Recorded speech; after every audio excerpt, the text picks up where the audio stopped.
Well, not wishing to alarm, but there is a warning that World War III will erupt in just a few years unless the US financial system loosens up on China. Who's telling us that? Billionaire investor George Soros, that's who. He says America needs to let Beijing join the global currency basket or the consequences could prove catastrophic. If there is conflict between China and a military ally of the United States, like Japan, then it is not an exaggeration to say that we are on the threshold of a third world war. To avoid disaster, he goes on to say, Washington should strengthen its economic ties with Beijing, and it's not the only fly in the ointment either. China's clearly irked by the US building up its military presence in the region right now. On Thursday, Beijing issued 8 warnings over American spy planes swooping over the South China Sea. Regular military drills on China's doorstep and a strategic shift of US bases to the Asia-Pacific aren't exactly helping to ease tensions there either. In fact, if you look at this map, you'll see the number of US military facilities in Beijing's back. Sounds of a so-called ceasefire. A separatist clash with government forces in eastern Ukraine. Heavy artillery fire was reported near the city of Donetsk on Wednesday in what observers call some of the worst fighting since the shaky ceasefire was declared back in February. An activist from a group supporting the separatists describes the scene. 10 minutes ago, the Ukrainian side opened fire, and now rebels are engaging in return fire against the Ukrainian side. Over there, 100 meters ahead of us, there are frontline positions, and the guys are engaging in machine gun contact with the enemy. A spokesman for pro-Russian rebels blames provocations by Ukrainian forces for the clashes. But Ukrainian military officials say 200 rebels attacked first. The enemy started massive shelling of our positions in the area of Marinka and Krasnogorovka from heavy weaponry. Tanks, mortars, artillery were used. The enemy is trying to move forward. Ukrainian officials say they turned back the rebel attack and deny reports that 25 of their soldiers were wounded in the fighting. This comes on the heels of a Reuters report showing Russia's army massing troops, tanks and other weaponry near the border with Ukraine. Officials in Kiev claim Russia is preparing for a new offensive. Russia isn't commenting on its troop movements and continues to deny its military is involved in the conflict. While both sides point fingers, fighting is heating up again, and it appears the fragile ceasefire is closer than ever to collapse. Robin Kerno, CNN.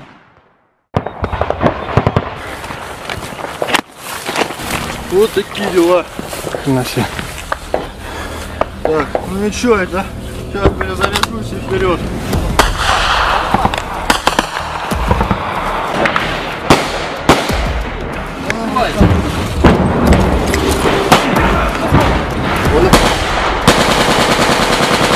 Все, принял.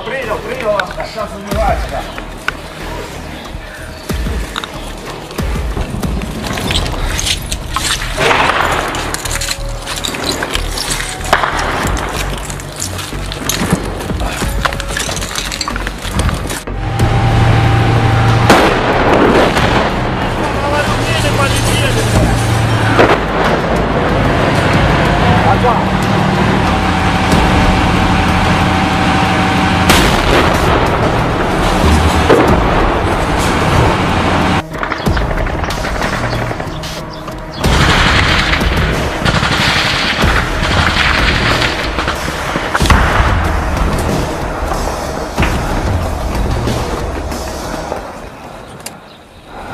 Сама.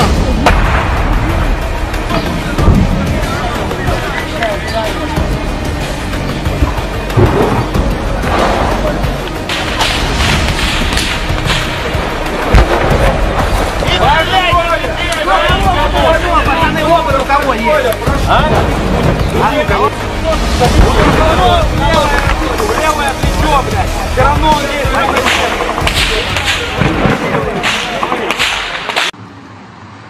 Massive Russian military vehicles on the move, part of a surprise military drill ordered by Vladimir Putin. Tactical live fire exercises involving 12,000 Russian soldiers and up to 250 aircraft in an intimidating show of force.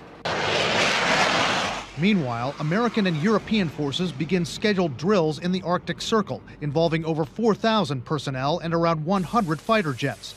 The goal is to ramp up military readiness. But with 2 competing military exercises, there are echoes of a frightening time.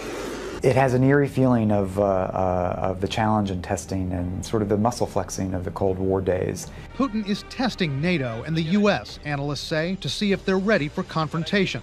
He's held several snap exercises in recent months on a massive scale. Some have included more than 80,000 Russian troops. He routinely has his military planes fly with their transponders off near European shores, playing high-altitude, high-stakes chicken. And Sweden searched its waters for an unidentified signal that some thought was a Russian sub. The potential for something to go wrong is exacerbated when you have lots of armed people with their fingers on the trigger moving around. It comes on the heels of tensions over Ukraine, where Russia is accused of sending soldiers and weapons to help rebel fighters. Meeting with the head of the NATO alliance, President Obama expresses concern about what he called the increasingly aggressive posture that Russia has taken. A NATO official tells CNN the alliance is concerned by the size, scale, and frequency of Russia's snap exercises. But is NATO ready? NATO has been increasingly ill-prepared to think about Russia as a threat because it just hasn't done defense planning against Russia. And yet that's what's been playing out in the Russian military over the past several years. These major exercises were meant to begin to demonstrate the possibility of conflict in Europe. Well, that's just not something that was even imaginable among NATO's military leaders. Despite reports of heavy fighting in Luhansk, Donetsk, and the southeastern city of Novoazovsk, Russia continues to deny that it sent any forces into Ukraine. In fact, a senior international correspondent, Matthew Chance, tells us Moscow has upped its rhetoric against Ukraine and the West. The pressure on Russia is really now being ratcheted up. The latest allegation coming from a British official telling CNN that between 4,000 and 5,000 Russian troops have been deployed into Ukraine and are currently engaged in fighting around the rebel stronghold cities of Luhansk and Donetsk. The source telling CNN that it's clear that Russia has launched large-scale incursions into Ukraine. That figure of 4,000 or 5,000 is unverified and is significantly different to the figure of 1,000 Russian troops that had been indicated as being inside Ukraine, according to the United States. President Obama saying it was that figure.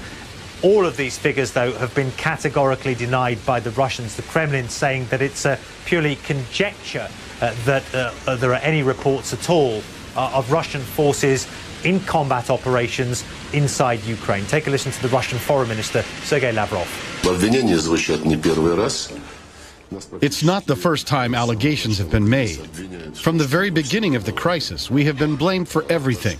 So it's not the first time that we hear all sorts of conjecture, and not once have any facts been presented to us. There have been reports that there are photographs from space showing movements of Russian troops. But as it turned out, it was computer games and the images were taken from there. And the latest allegations are more or less of the same kind. Well, the rhetoric on the Russian side also being ratcheted up, with Vladimir Putin comparing the fighting in eastern Ukraine to the siege of Leningrad, St. Petersburg, of course, his hometown, by the Nazis in the Second World War. He also delivered this stark warning against any kind of military response to what's taking place by the West in Ukraine, saying this: "I hope everyone understands that it's better not to mess with Russia. I have to remind you that Russia is a nuclear superpower." So a very stark, as I say, warning there from the Russian president against any kind of Western military action in support of Ukraine. Matthew Chance, CNN Moscow. In order to face any possible threat. The drill also dealt with the intrusion of 2 foreign Navy vessels to the maneuver area near the Strait of Hormuz. Navy aircraft issued warning signals leading the warships, one of them American, out of the range of Iranian missiles. Collection warship. This is Iranian naval aircraft in normal control vision. You are entering Mohammad Rasulullah naval exercise zone. Please leave this training area. Over. Accurate targeting of floating objects by Maverick rockets on F-4 fighters, as well as the successful launch of modified Sukhoi 24 rockets towards targets at sea, were among the operations that were successfully wrapped up by Iran's army. Commander of the Iranian Navy told Press TV that by holding the drill, Iran does not see any potential threat. The final goal is to warn extra-regional countries that with the Iranian Navy present, there is no need for foreign intervention to maintain peace and security in this region. نیروها و به ویژه در نیروی دریایی در عرصه دریاها. The Iranian army, which already carries out the experience of an 8-year war with Iraq from 1980 to 1988, holds annual military exercises with the aim of upgrading its defense potentials. This is the first time that the Iranian army is holding such a wide-scale military drill. It is an exclusive opportunity for the army's air, ground, and naval forces to practice the application of homemade weapons, in addition to weapons that have been modified by Iranian experts in a completely simulated war. Amir Mehdi Kazemi, Press TV, the port city of Josk at the coast of the Oman Sea. Claims. Thank God this bombing has had positive effects. It has united us more, he says. As you can see, there are not hundreds, but thousands of people who came from all over the country. But ISIS's emergence in Saudi Arabia also seems to show the group is expanding its footprint in the entire Middle East. ISIS is not only increasing its attacks here in the east of Saudi Arabia, it also now has made gains in Libya. That's on top of the territory that the group holds in Yemen and, of course, the big swath of land in Syria as well as in Iraq. As Iraqi security forces attempt to oust ISIS from Anbar province, the group's fighters managed to capture the strategic town of Palmyra in Syria, with its stunning ancient ruins now at risk of destruction. While the Pentagon says the U.S.-led air campaign is having devastating effects on ISIS, some experts have their doubts. It has lost ground in Iraq, but it's also gained ground. It's had to change its tactics. I think militarily, overall, it's probably weaker, but that doesn't change the fact that it has momentum. As long as it can keep up the perception of momentum, it will continue to garner support around the world. While Saudi Arabia's leadership has vowed to help destroy ISIS, attacks like the ones in the past week threaten to destabilize the kingdom, like they have other places in the Middle East where the terror group has gained a foothold. Fred Pleitgen, CNN, London.